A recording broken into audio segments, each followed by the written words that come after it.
Ladies and gentlemen, Psalms 27 says, though a host should encamp against me, my heart shall not fear. Though war should rise against me, in this I will be confident. One thing I have desired of the Lord, and that I will seek after, that I may dwell in the house of the Lord all the days of my life, to behold the beauty of the Lord, and to inquire in his temple. You know, a lot of us believe that the house of the Lord is a church, a building. That's not what the house of the Lord is. Man of Steel, where we heard about the house of El. The house of El there was the descendants or lineage of a gentleman named El. So you have Jor-El and you have Kal-El, who was Superman, right?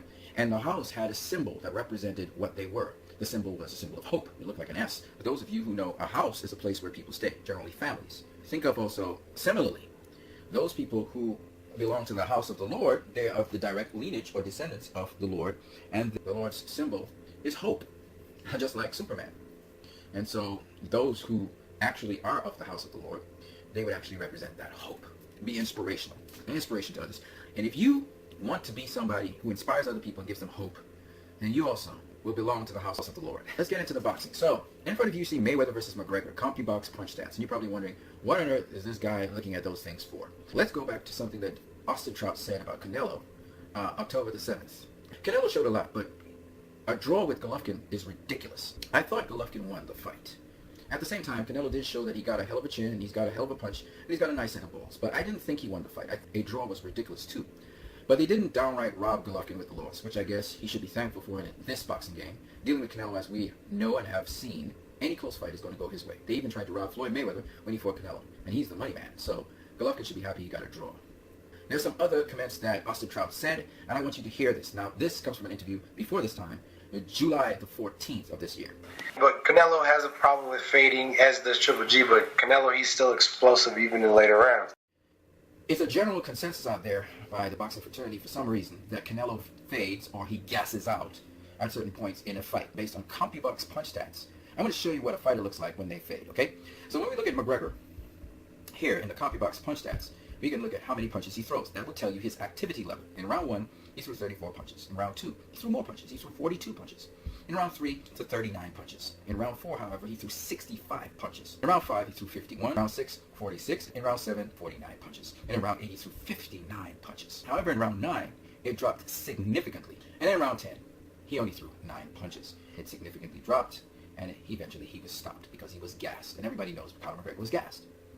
Now, why did I use this example? Because I want to show you what happened when Canelo faced Golovkin.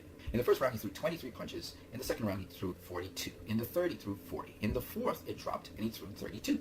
In the fifth, he threw 43. In the sixth, he threw 46. In the seventh, he threw 38. In the eighth, he threw 40. In the ninth, he threw 42. In the 10th, he picked it up and he threw 54, came back down to 41. And in the 12th, he picked it back up and threw 64, the highest in the entire fight that he threw.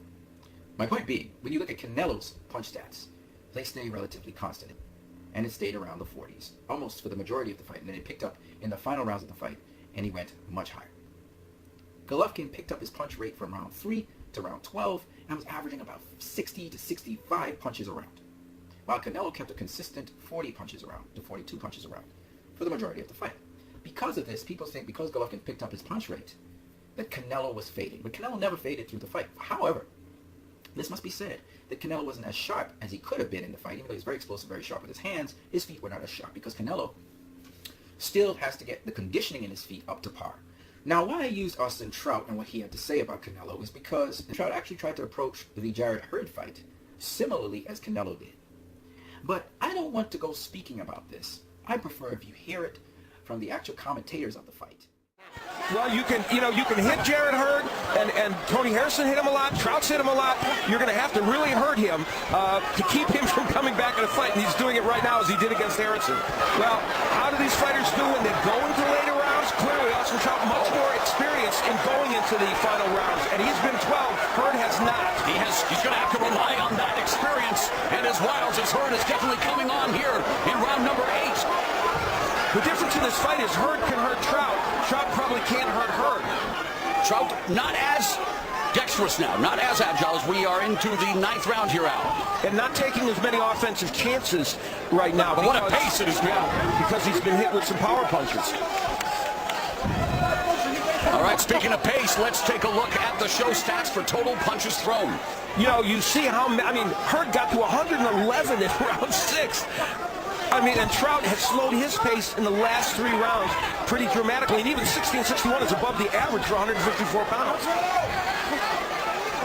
Yeah, what Trout has to do is he's got to keep trying to stay with the fundamentals. As soon as Trout starts to try to throw too many shots here, he just doesn't have the energy to maintain it, and Hurd is able to land his shots.